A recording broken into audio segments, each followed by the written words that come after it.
Okay, in this tutorial, this is kind of a review tutorial where I want to go over basically my process when I make a new page.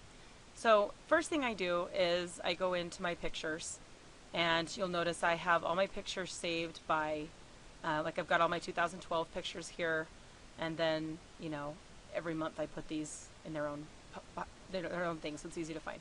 So I'm going to go into June. This is just a recent thing I did, and these are some pictures I took of my little girls playing in the water. So I'm like, okay, these are the pictures I want to do. My next stop is going to, so I have that open, I'm going to minimize that down. My next stop is to go to my digital scrapbooking stuff. And I've got a lot of stuff in here. This is my kit section, and you'll see that all my kits are saved by the website. This is how I do it. Everybody's different, but mine are saved by the website that I got them from, for the most part. There are some designers that I really like Connie Prince and Lindsay Jane, that have their own file, because I buy so much stuff from them. And so then I just kind of go through and start looking. I might go in here and do a large icon so I can see a little bit better what might be in it. And I just have to go in and decide which which kit I'm going to use. So I'm going to, I just had to pause it to actually decide what I'm going to use. I'm going to use a kit by Lindsay Jane called At the Beach. This is one I just got not too long ago.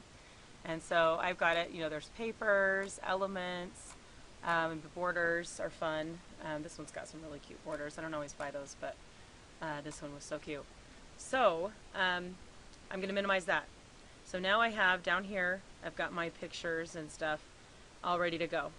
So the next thing I need to do is open up a new file. So I'm going to go to File, New, and create my new document. So you'll notice that I have a preset in here for 17 by 11 because I really like to start with the page this size. So I'm going to go ahead and do that.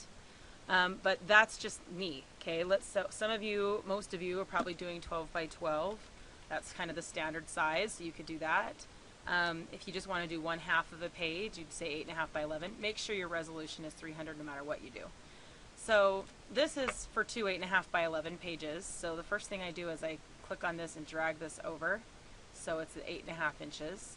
And then if I want to, I can kind of drag in kind of where my edges are. So I know not to go too far. And I know I should be exact. I'm usually not. I just kind of figured out. I also make sure that I do the inside border. Because, so this center one is the center page, and then I don't like to have any writing go past these two lines. Next thing I need to do is go through all of my pictures and decide which ones I'm going to put in this particular page. So generally how I do that is I double click on it and I kind of go through them, and if I find one that I like, then I right click and I say open with Photoshop. Okay, so now I've gone ahead and pulled in a bunch of photos that I may or may not use all of them. I just kind of put all the candidates in, and you may have other ways of doing this. A lot of people use Bridge to do the same thing. I don't know if you've ever used Bridge. It's right here. I've just never gotten used to it, and it just bugs me, but a lot of people use it, and it's like one of those tools that I wish I were using and I'm not. But anyway, I'm going to minimize all of these so that they're open but not in my way. And now I'm going to go in and I have my little page here. I need to go and just kind of decide my background, what I want to do. So I usually start with my papers and I just kind of look it over, what kind of strikes my fancy. Sometimes I'll pull several in before I make a choice. So I'm going to pull this one in, and yeah, I like that, so I'll drag it across. Notice I've got my pointer tool so that it goes where I want. And then I'm going to hold down the the Alt key and drag this across, and it just copies that layer. And then I line it up, use my arrows to line it up. And now I want them to be one layer. So I'm going to hold down the Control key. Now both layers are highlighted, and then I'm just going to do the shortcut Control E. Now it's also much bigger than that. You can see it's a little off. So I'm going to go ahead and click on my crop tool and crop it to that size. That way, if I move it or whatever, it's the exact same size as what I'm using it for. Okay, and so next I'm gonna do this page kind of simple, but I want to try to find something that kind of complements this page, another background. So I'm gonna try this one. That looks good, so I'm gonna drag that in, and maybe I'm gonna put this one on this side. This is kind of something you see a lot of, but I'm gonna Alt drag it over on this side. So now I have that going on. And then I'd like to do maybe some kind of ribbon.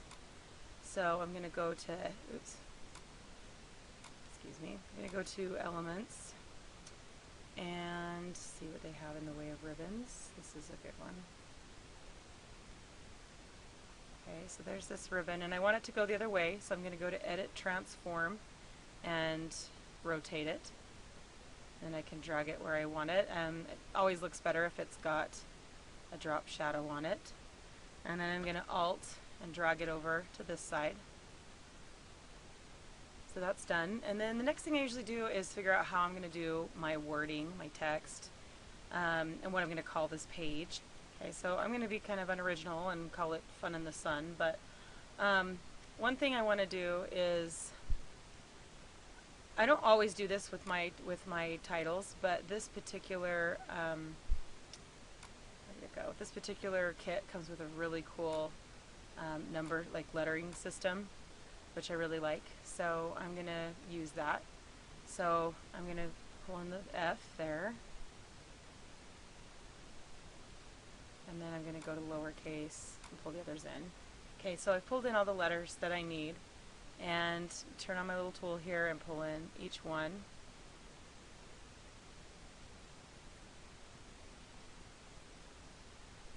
Some of them are duplicates, so I've only done one of those. Okay, so one thing I like to do is turn on auto select. I don't always use auto select. This makes it so that whatever I click on, it will select that layer instead of having to choose the layer over here. I find it very confusing if I, do it that way all the time. But when you're dealing with lots of things like this, it's just a lot easier to be able to click on it and drag it where you want it. And I'm going to do in regular text. So here's my S. And then I'm going to click on the U and hold down the Alt key to copy it. Click on the N, hold down the Alt key to copy it. Okay, so let's zoom in a little bit and make this look a little bit better. So I'm going to pull down a little guide and line these up. Okay, and then I kind of pay attention to what the layers are. So 6, 4, and 5. Highlight those. I hold down the Control key to highlight them when they're not next to each other. And then Control E to group them into one. Okay, same thing with sun. I'm going to pull this down. Use my arrow to get it exactly where I want it. So as you can see, when you're dealing with lots of layers, sometimes it's easier to be able to just click on it. Normally you have to right click and choose it. But okay, so now I have this one. Oops. See, that drives me crazy. I click on the wrong thing by accident. Okay, so I'm going to put this here and here, and then I'm going to click on my little text tool, and I'm going to do this in black, or maybe this brown. I'm going to just match it to that brown, see if I like that. I don't know, we'll keep it black for now. And then choose my font. Okay, so I chose this Rage font, and I'll make it black. And then I'm going to copy it over here. You can see I use that Alt drag a lot. Okay, so there's that. And sometimes if I'm sure I can group them all together, I'm going to add a drop shadow on both of these. And I'm also going to turn my auto select off because it'll drive me crazy, but that's up to you. So if I'm sure that that's what I want, I'm going to highlight all of those and group them so that I don't have to constantly remember and try to figure out where I was going with that. So there's my title.